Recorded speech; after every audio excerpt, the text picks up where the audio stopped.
अब तक हमने कहानी में देखा कि बाबा को मिलने के लिए आयुष और मैडम एक साथ जाते हैं, परंतु बाबा मना कर देते हैं। बाबा मैडम को कहते हैं कि वो उनसे एक बार मिल चुके हैं, तो इस बार वो आयुष को अंदर भेजे। वो आयुष को उनके सारे सवाल का जवाब दे देंगे और आयुष को मना लेंगे। मैडम ने भी सोचा वो तो एक बार मिल चुके हैं, तो चलो ना इस बार आयुष को ही भेज दिया जाए। इसलिए आयुष अंदर चला जाता है। जैसे ही आयुष कमरे में जाता है, वो देखता है कि बाबा और कहीं उसके दादा हैं, पर उसको पता था ये सच नहीं है, ये पक्का कोई ना कोई बहरूपिया है।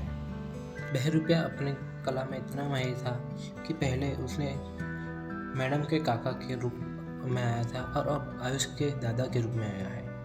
ये बहरूपिया हमेशा ऐसे ही लोगों को अपना निशाना साधता है जिससे वो इंसान सबसे ज़्यादा प्रभावित होता है। जैसे मैडम अपने काका की बातों से सबसे ज़्यादा प्रभावित होती थी और आयुष अपने दादा से।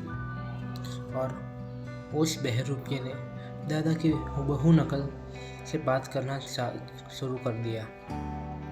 वो बिल्कुल आयुष के दादा की जैसे ही बात कर रहा था और आयुष को समझाने का प्रयास कर रहा था, पर आयुष को पता था कि ये सच्चाई नहीं है।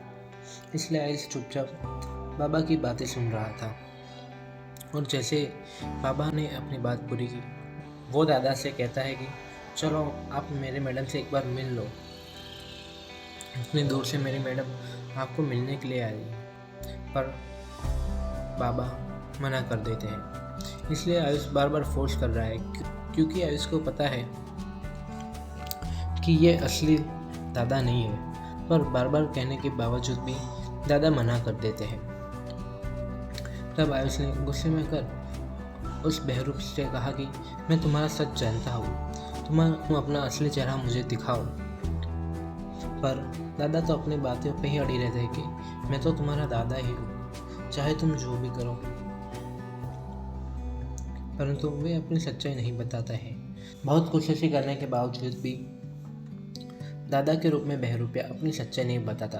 तब आयुष हाथ और पैर मारकर उनसे सच्चाई उगलवाने की कोशिश करता है, पर मानो जैसे लात घूंसे का उस दादा पर कोई असर ही ना हो रहा हो। और वो करुणामयी आवाज़ से आयुष को कह देते हैं कि तुम मुझे क्यों मार रहे हो, मैं तो तुम्हारा दादा हूँ। और ऐसे वो आयुष को इमोशनल ब्लैकमेल कर रहे थे, पर आयुष सच्चाई जानता था, इसलिए वो लात घूंसे नहीं रोकता।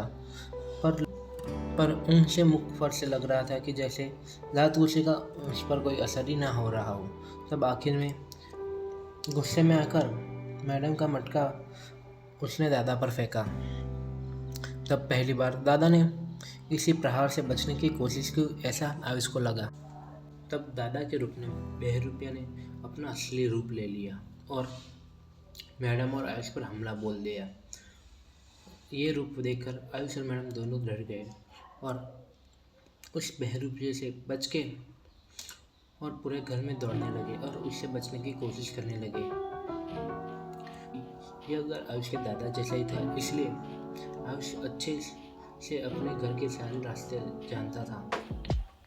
इसलिए वो मैडम को अपने घर के बेसमेंट के खुफिया रूम में छुपने के लिए ले जाता है, जहाँ उसके दादा अपने सारे गुप्त विद्या का परीक्षण करते थे। यह कमरा बाकी कमरों से रियल लग रहा था। इस कमरे में बहुत सारी किताबें और कागज थे और तिजोरी में लॉकर में रखी हुई थी। आपको क्या लगता है इस रूम में से आयुष को क्या मिलेगा? और एक बाबा के रूप में जो बहरूपिया था, जो कभी काका और कभी दादा बन के आयुष और मैडम से बात कर रहा था, वो ऐसे में कौन होगा? क्या मैडम और आयुष इस घर से जिंदा वापस बच पाएंगे? जानने के लिए